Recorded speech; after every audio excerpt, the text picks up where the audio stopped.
किया, आपने ट्वीट किया है सर। देखिए, मेरी राय ये है कि हर प्रधानमंत्री देश का 15 अगस्त के दिन लाल किले से मुल्क की आवाम को, जनता को अपने भाषण के ज़रिए ये बताती है कि उनकी सरकार ने क्या किया या क्या करने वाले हैं। एक रिवायत रही है।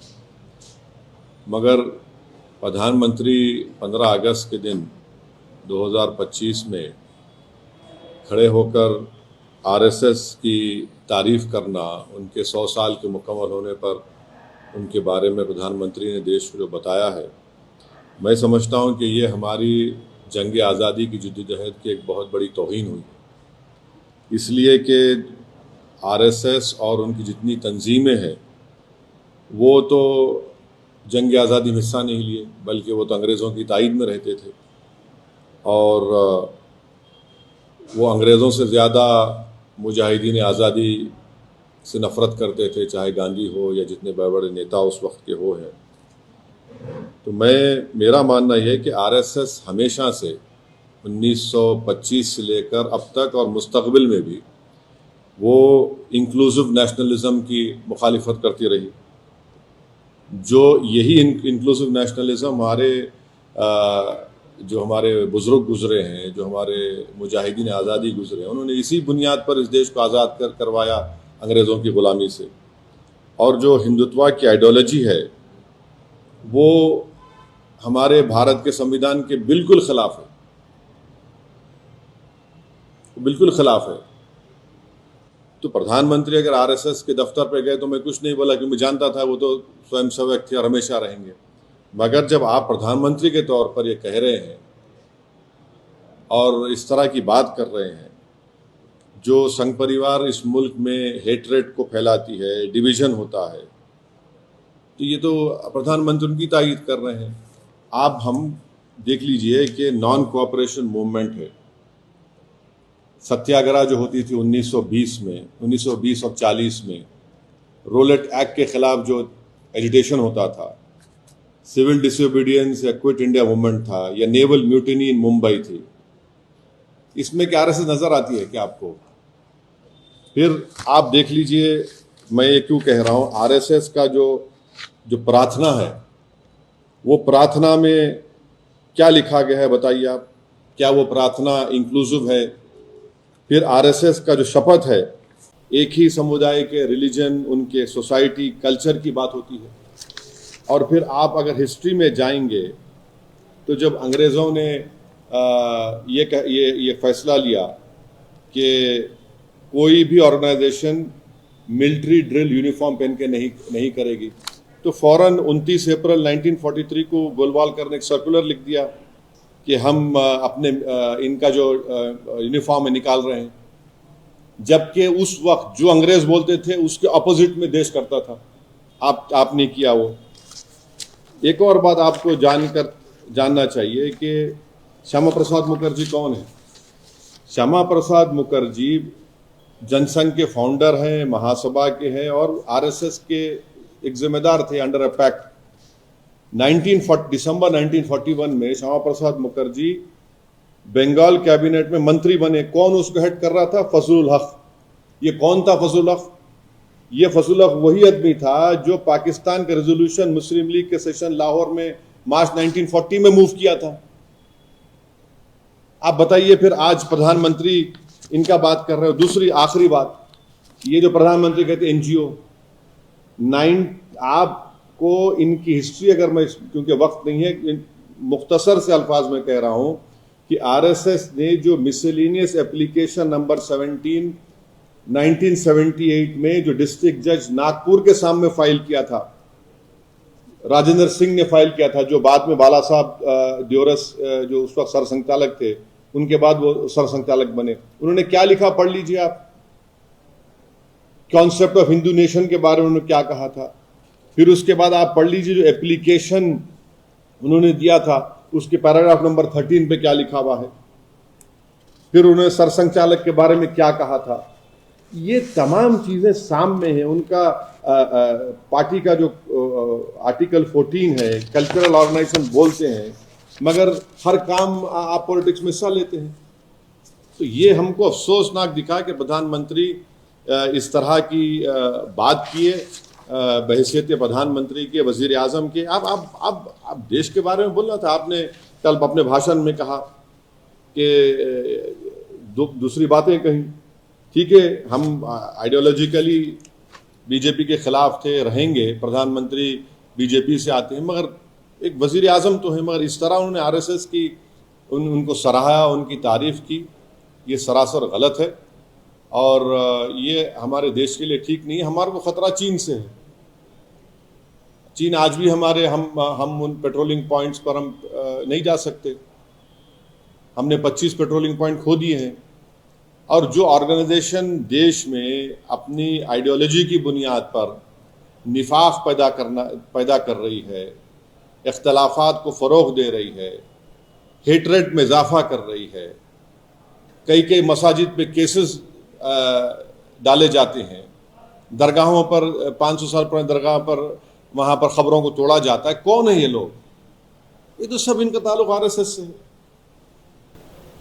सर, इस स्पीच को कई लोग ये भी क्रिटिसाइज करें कि पॉलिटिकल लीडर्स क्रिटिसाइज कर रहे हैं, अपोजिशन के पॉलिटिकल लीडर्स को क्रिटिसाइज करें कि काफ़ी ज़्यादा पॉलिटिकल स्पीच है, not speech of prime minister. देखिए, वो हर एक की राय। मेरे लिए सबसे ऑब्जेक्शनेबल बात और तकलीफदेह बात ये थी कि उन्होंने आरएसएस की 100 साल की तकमील पर उनकी खिदमात को, उनके चीज़ों को सराहा है। अरे प्रधानमंत्री ये भी नहीं जानते हैं, मगर नहीं इकरार करेंगे कि भाई तिरंगा कब लहराया गया आरएसएस के दफ्तर के ऊपर। ऑर्गेनाइजर मैगजीन में जब संविधान बना तो उसके बारे में क्या कहा था ऑर्गेनाइजर मैगजीन ने, गोलवालकर को कोट करके। जब आरएसएस बन रही थी तो उस वक्त कौन लोग थे? 4 लोग थे ना, हेगडेवर, आपके मुंजी और 2-3 लोग थे। और हेगडेवर ने खुल के कहा कि मैं इंस्पायर हुआ सावरकर की हिंदुत्व की किताब से। उसमें क्या लिखा हुआ है? क्या वो आज उस किताब को सामने रख के अब आर्टिकल 14 को देख लीजिए। उस किताब को सामने रख के आप हमारे कॉन्स्टिट्यूशन के प्रियम्बल को देख लीजिए। ठीक है, मेरा यकीन मत करिए, मगर जो लोग आज हमको तनखीद कर रहे हैं, क्या क्या लिख रहे हैं, आप देख लीजिए, सब रख के सामने पढ़िए ना, देख लीजिए आप कितना इंक्लूसिव है, कितना एक्सक्लूसिव है वो। Sir, inset call for special module release किया है 6th और 11th क्लास के लिए, जिसमें कांग्रेस माउंटबेटन को उनको कल्प्रिट पार्टीशन पे कल्प्रिट मॉडिफिकेशन ऑफ एनसीईआरटी जो है मॉडिफिकेशंस लेकर उसको आप कैसे देखते हैं? खासतौर पर पहले मुगलों की बात आई थी, अभी पार्टीशन को लेकर। मैं बोलूंगा कि एनसीईआरटी में ये किताब को शामिल करना चाहिए, Muslims against partition by Shamsul Islam. शामिल करिए उस किताब में, पढ़ाइए कौन था। और ये बार बार जो झूठ बोला जाता है ना पार्टीशन के बारे में, अरे भाई उस वक्त कितने मुसलमानों को वोट डालने का इख्तियार था? 2 या 3% को भी नहीं था जो इनकम टैक्स दे सकता था, जिसके पास जमीन थी या कोई कंडीशंस थे। मोर देन 90% करीब मुसलमान वोट ही नहीं डाल सकते। ये तो पूरे एलिटिस्ट राजा रजवाड़े बोलिए या जमींदार बोलिए, उन लोगों को इख्तियार था। शम्सुल इस्लाम किताब को शामिल करिए आप, मुस्लिम अगेंस्ट पार्टीशन बताइए। और पार्टीशन से आज हमारे को ब्लेम कर रहे हैं, हम कैसे जिम्मेदार हैं उसके? मुसलमान जो भाग गए वो भाग गए, जो वफादार थे वो ठहर गए। अब आज भी वही बोला जाता है। मौलाना अबुल कलाम आज़ाद की किताब पढ़िए, इंडिया विंस फ्रीडम। उसमें मौलाना आज़ाद रो रहे थे सबके पास जाकर, उस वक्त के नेशनल लीडर्स के पास, कि भाई आप अग्री मत करिए। वो किताब को भी शामिल करिए, पढ़ाइए बच्चों को। आप तो इन चीज़ों को शामिल ही नहीं करना चाह रहे हैं। क्या आपकी नज़र में sir Lord Mountbatten, Mohammad Ali Jinnah और द देन कांग्रेस, अरे भाई साहब, मैंने आपके सामने अभी कहा कि श्यामा प्रसाद मुखर्जी 1941 में मिनिस्टर बने बंगाल कैबिनेट में फजलुल हक के साथ। फजलुल हक वो आदमी था जो लाहौर के मुस्लिम लीग के सेशन में पाकिस्तान का रेजोल्यूशन मूव किया था। ये क्यों नहीं पढ़ाते आप? ये पढ़ाइए ना। कि श्यामा प्रसाद मुखर्जी कैबिनेट में मेंबर थे। आप पढ़ाइए, आप ये नहीं पढ़ाएंगे, ये पढ़ाइए ना आप। ये तो हिस्ट्री है, इसको क्यों आप छुपाना चाह रहे हैं? आप सिलेक्टिव चीजों को पढ़ाएंगे, माने आपके जो आइडियोलॉजिकल हेड है उनको आप ऐसा बना देते कि जैसा वो बिल्कुल वो दूध के धुले हुए हैं। नहीं है, सच्चाई बोल रहा हूं मैं आपको। आप ये क्यों नहीं पढ़ाते अपनी किताब में जो बना रहे हैं किताब के भैया आपने आरएसएस ने हिस्सा लिया था रूलेट एक्ट के एजुकेशन के खिलाफ? बताइए आप बताइए, उसमें पढ़ाइए ना कि आरएसएस ने हिस्सा लिया था सिविल डिसोबीडियंस में, क्विट इंडिया मूवमेंट्स में, एंटी कॉलोनियल सत्याग्रह में, भी पढ़ाइए ना। क्यों नहीं पढ़ाते आप? आप जब प्रधानमंत्री बोल रहे हैं 100 साल, तो ये भी बताइए। आप प्रधानमंत्री के भी आप एनसीईआरटी के सिलेबस में भी पढ़ाइए कि एक किताब है, किसकी किताब, प्रधानमंत्री बताएं आरएसएस का प्रार्थना क्या है, उनकी शपथ क्या है, डालिए उसके एनसीईआरटी में, दिखाइए क्या क्या है चीजें। ये आप अपनी आइडियोलॉजी को दुनिया के सामने आज अच्छा जाहिर करने के लिए आप दूसरों को बता रहे हैं बुरे हैं अच्छे हैं। भाई आप सब चीज पढ़ाइए, क्यों छुपा रहे हैं चीजों को आप? अच्छा जी, आपको लगता है कि एनसीईआरटी की किताबों में सालों से जो है इस तरीके से बदलाव लेकर आया गया है, सरकारें जो बदलती है? ये तो हमेशा हिस्ट्री बदलने की आदत तो शुरू से आरएसएस बीजेपी की रही है ना। वो तो पहले की सरकारें कांग्रेस की हो या अरे हिस्ट्री बदल ज्यादा तो ये लोग करते हैं, जब कभी ये सत्ता में रहे हैं इनका एक ही काम रहा है। बिहार के चुनाव की अगर हम बात करें, कल से प्रचार थोड़े से जो है शुरू कर रहे हैं। क्या बिहार में प्रचार जो है कौन से तेजस्वी यादव अरे करे, हम भी, हमारा चल रहा है प्रचार। आपका पूछना चाह रहे नहीं, हमारा भी चल रहा है प्रचार, हमारा भी चल रहा है। आप फुल का वो कर रहे हैं। वो तो चल रहा है। हमारे लीडर अख्तरुल ईमान साहब, बहादुरगंज में आलम साहब, सब लोग लगे हुए हैं। आपका कुछ शेड्यूल हमें जन बनेगा इंशाल्लाह। पार्लियामेंट 22 तक है, 21 तक है, फिर हम जाएंगे। उत्तर प्रदेश में सर पीडीए की बहुत चर्चा हो रही है। इस पीडीए अलायंस में वो आप कैसे देखते हैं? आप भी काफी एक्टिव, आपने अभी कुछ जिलों में कुछ जगहों पर आपने अपने ऑर्गेनाइजेशन को वहाँ रिसेट किया है, तो उत्तर प्रदेश में कैसे एमआईएम प्ले करेगी और क्या? नहीं, देखिए हमारे अध्यक्ष शौकत अली साहब और तमाम हमारे जो जोन के इंचार्ज हैं, इन सब बड़ी मेहनत किए हैं, संगठन को बहुत अच्छी तरह से मजबूत किए हैं। और मुझे लगता है कि इंशाअल्लाह ताला अब की बार जब कभी चुनाव होंगे, अब तो मेरे ख्याल से 26 में तो लोकल बॉडी के होंगे, उसके लिए तैयारी चल रही है। फिर उसका नेक्स्ट ईयर उसके बाद विधानसभा के असेंबली के होंगे, तो अच्छा रहेगा। पीडीए में कभी क्या आपका कोई रोल होगा पीडीए में, अगर पीडीए की तरफ से या आपकी तरफ से? दोनों जो अखिलेश यादव हैं, ऐसा है, देखिए भारत की राजनीति में अगर कोई पॉलिटिकल बर्मुडा ट्रायंगल में है तो सिर्फ हम ही हैं, बाकी के सब सुकून में। तो बताएंगे उनको क्या होने वाला है। मैडम उसे छोड़ दिए, वो छोड़िए। भारत पर क्या असर होगा? अभी तो नहीं मालूम, अभी तो 50% लगा चुके हैं, उससे तो हमको बहुत नुकसान हो रहा है। हमारी डायमंड इंडस्ट्री को इफेक्ट पड़ रहा है। पॉलिश डायमंड्स होते थे सूरत के, तमिलनाडु का जो हमारा रेडीमेड गारमेंट सेक्टर बहुत बड़ा असर पड़ रहा है। और हमारे मोटर पार्ट्स जो 65,000 करोड़ का इंपोर्ट होता है, उसमें कम से कम आधे पे इम्पैक्ट पड़ने वाला है। बहुत सी चीज़ों पे इम्पैक्ट पड़ने वाला है, ऐसा नहीं है कि नहीं होने वाला है। प्रधानमंत्री के जो दौरे होने वाले हैं उस पर अभी चलो अभी होगा। अब चलो, अरे अब चलो। 8 जो हैं लोगों को, 8 माइनॉरिटी के लोगों को 18 साल के बाद उनको एक्विट कर दिया गया। नागपुर के कोर्ट ने उनको एक्विट किया। उनके ऊपर एलिगेशन था कि वो बैंड ऑर्गेनाइजेशन सिमी के मेंबर्स थे और 18 सालों के बाद उनका एक्विटल हुआ है।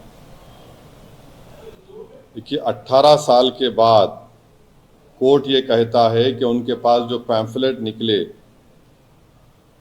वो उनका कोई एविडेंस नहीं है उनके उस पार्टिसिपेशन में, प्रोपेगेंडा में, कम्युनिकेशन में और फाइनेंशियली को सपोर्ट करे।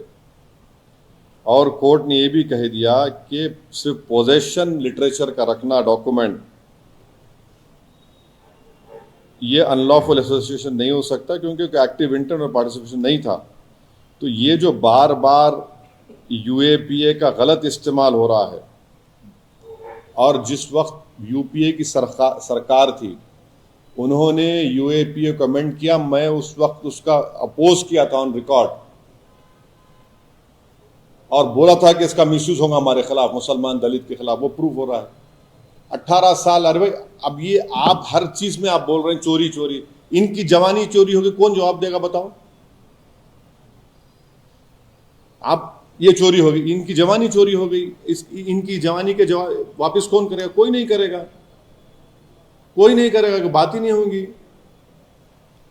दिल्ली में कुत्तों के खिलाफ ऑर्डर आया तो सुन रहे भाई 6-6 साल से बेल नहीं हो रही, उनका क्या होगा? मेरे को समझ में नहीं आ रहा कि 6-6.25 साल से जो लोग जेल में सड़ रहे हैं, अरे उनका क्या होगा भाई? कुत्तों पे ऑर्डर आ गया तो फिर उस पर फिर दोबारा हियरिंग। बड़ी इज्जत करता हूं मैं सब अदालत के हमारे, मगर जो 6 साल से जेल में हैं, जिनके घर में लोग खत्म हो रहे हैं, उनकी माएँ बीमार पड़ रही है, बच्चे उनके बड़े हो जा रहे हैं, क्या बेल भी नहीं हो रही उनकी? केजरीवाल की बेल हो गई, मुख्यमंत्री थे एक्स, उनकी, दूसरों की तो हो रही नहीं बेल। 6 साल हो गए, क्या है बताइए? को ऑर्डर आया कुत्तों के बारे में, वो नहीं सो जानवर है, रहम करना चाहिए उनके ऊपर, मगर ये लोग 6 साल भाई, 6 years। बाद सेक्शन जो लगाए गए हो तो माने उनकी सजा भी होगी, पूरी होगी उसमें, जो सेक्शन लगाए गए हो तो उसमें वो सजा भी होगी इतने 6 साल में।